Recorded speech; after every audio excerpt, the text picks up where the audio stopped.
मैं 3.5 लाख वोटों से चुनाव जीता हूं, पर मेरे को रेड लाइट एरिया में 90% वोट मिले, क्योंकि वहां भी मैंने काम किया। अलग अर्थ मत निकालना। उसके पास उसका पूरा ज्ञान, वो कोई काम कैसे ना हो इसके लिए ज्ञान लगा देता है। आदमी अच्छा है, होशियार है। मैंने कहा ये इसकी क्वालिटी का उपयोग सही होना चाहिए, इसको क्वालिटी कंट्रोल का इंचार्ज बना दो। हर कॉन्ट्रैक्टर को नींद नहीं आएगी, मैनेज नहीं होगा, पैसा नहीं खाएगा और सबको तकलीफ देगा। ये तकलीफ देने के ही लायक है, इनके छाती पे कूदे बिना काम नहीं होगा। तो मैं मेरे बाजू में एक मित्र बैठा था, उसको कह रहा था कि जो लोग रुक रुक के, एक ने मेरा फोटो निकाला, एक ने हाथ दिखाया। मैंने बोला ये जब तक खुश है तब तक हम हैं, जब तक ये नाराज हो गए तो ये सिक्योरिटी भी गई, गाड़ी भी गई, सब कुछ गया। If you deserve for it you will get it. Archimedes ने बताया, वो बिल्कुल सही है कि जितने वजन की वस्तु पानी में डालो उतना पानी ऊपर है। आप कितने भी नाटक करो, कितने कैसे भी कपड़े पहनो, कुछ भी करते रहो, लोग आखिर समझ जाते हैं आप क्या है। थोड़ा समय लगता है, क्योंकि नकली माल का शाइनिंग ज्यादा होता है।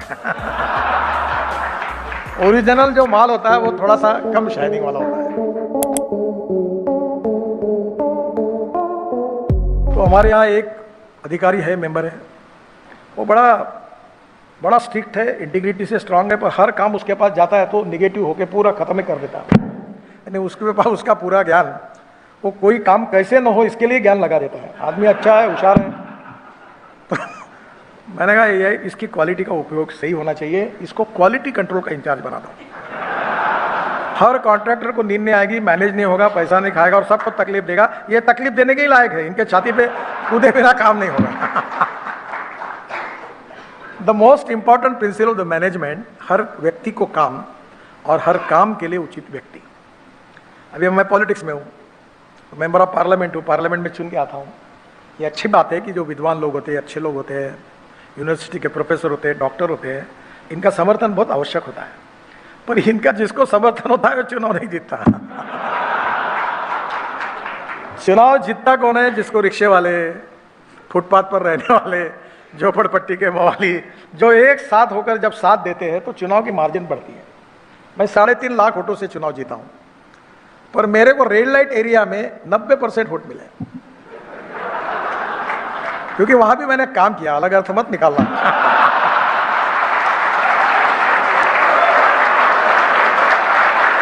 वहां रोड बनाए, वहां लाइट लगाए, उनके पुनर्वसन की योजनाएं चलाई, सिलाई मशीन दिलाई।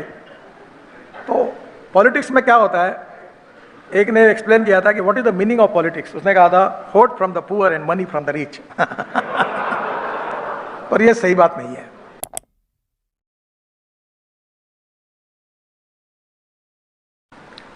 अटल बिहारी वाजपेयी के साथ मैं जब टूर करता था, मैं यंग था, तो एक बार मैं हेलीकॉप्टर से निकला, मुंबई से निकला, और मैं 4 दिन उनके साथ था। उनका असिस्टेंट के रूप में पार्टी का जनरल सेक्रेटरी था महाराष्ट्र में। तो हम अलग अलग जगह सभा होती थी।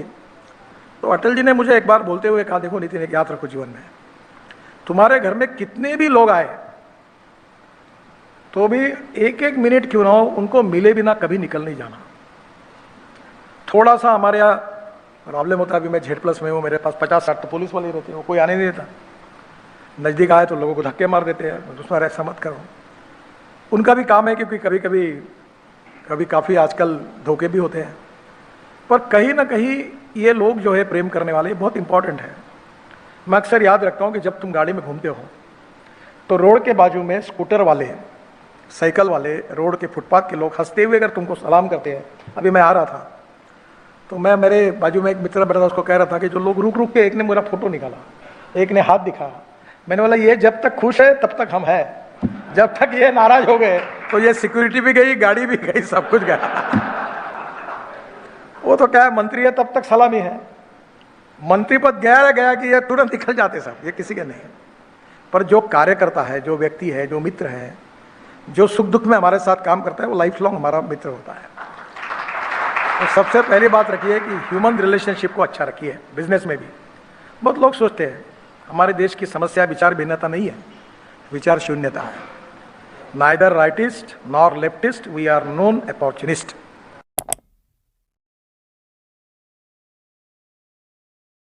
मैं बीच में एक किताब पढ़ रहा था, बहुत अच्छा लगा मुझे, स्टारबक्स का। उसमें उन्होंने वो एक ट्रक ड्राइवर के लड़के थे और माँ उनकी नर्स थी और गरीब परिवार के थे। तो वो एक जगह एक कॉफ़ी शॉप में उनको नौकरी लग गई और नौकरी लगने के बाद वहीं से कुछ पढ़ते हुए समझते हुए उन्होंने अपना एक कॉफ़ी शॉप खोला। आज पूरे यूरोप में, अमेरिका में उनकी कम से कम 25,000 फ्रेंचाइजीज है। वो उनका अमेरिका में मैं गया था, सैन फ्रांसिस्को नहीं, अपने सियाटल में, उनका एक बड़ी बिल्डिंग का ऑफिस है, कॉरपोरेट ऑफिस। उनका किताब में उन्होंने अच्छी बात लिखी थी। उनके सक्सेस के बारे में जब उनको पूछा तो उन्होंने कहा कि जब आपको बहुत बड़ा सक्सेस मिलता है तब उसकी खुशी केवल आपको होती होगी तो दैट सक्सेस इज मीनिंगलेस। पर जिस सक्सेस की खुशी आपसे ज़्यादा आपके मित्रों में, आपके सहकारियों में, आपके परिवारजनों में, आपके दोस्तों में, उससे भी आपसे भी ज़्यादा होती है, that is the meaning of success. और यह उसी समय संभव होगा। देखिए, शालीनता, नम्रता, सहजता, सरलता, सर्वसमावेशकता हमारा कल्चर है। Respect should not be demanded, it should be commanded. If you deserve for it, you will get it. Archimedes ने बताया, वो बिल्कुल सही है कि जितने वजन की वस्तु पानी में डालो उतना पानी ऊपर है। आप कितने भी नाटक करो, कितने कैसे भी कपड़े पहनो, कुछ भी करते रहो, लोग आखिर समझ जाते हैं आप क्या है। थोड़ा समय लगता है क्योंकि नकली माल का शाइनिंग ज्यादा होता है। ओरिजिनल जो माल होता है वो थोड़ा सा कम शाइनिंग वाला होता है। मैं मानता हूं कि ये जो वेल्थ क्रिएटर है वो हमारे देश के इकोनॉमी की एक प्रकार से स्ट्रक्चर है।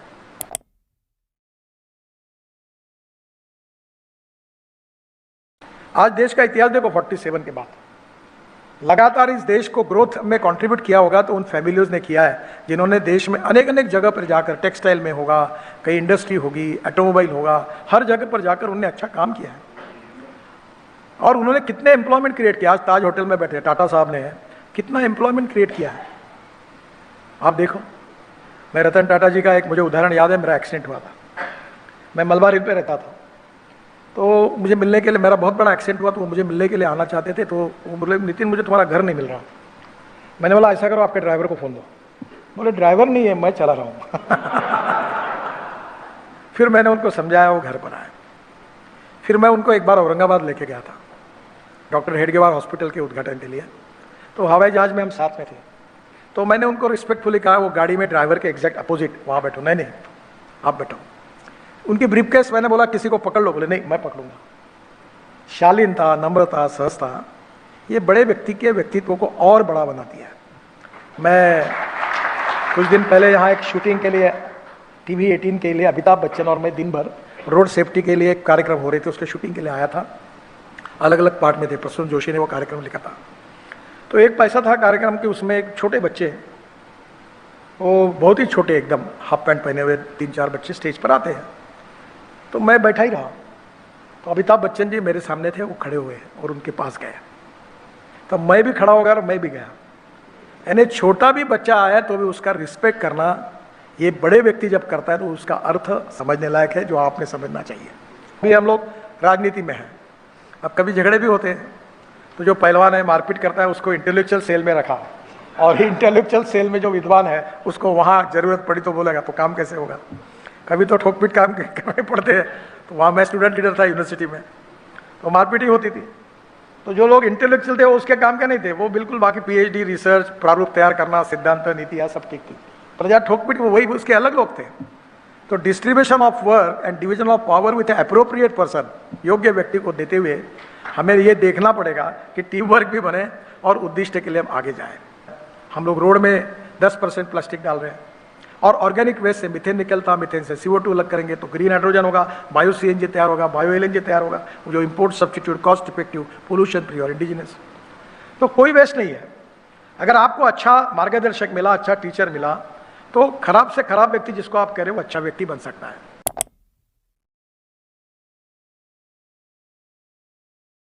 इलेक्ट्रिक हाईवे बना रहे हैं, और ये जब बन जाएगा तो हम 15 लाख करोड़ की अगर इंडस्ट्री बनेंगे तो हम आत्मनिर्भर भारत उसके सिवा नहीं बन पाएंगे।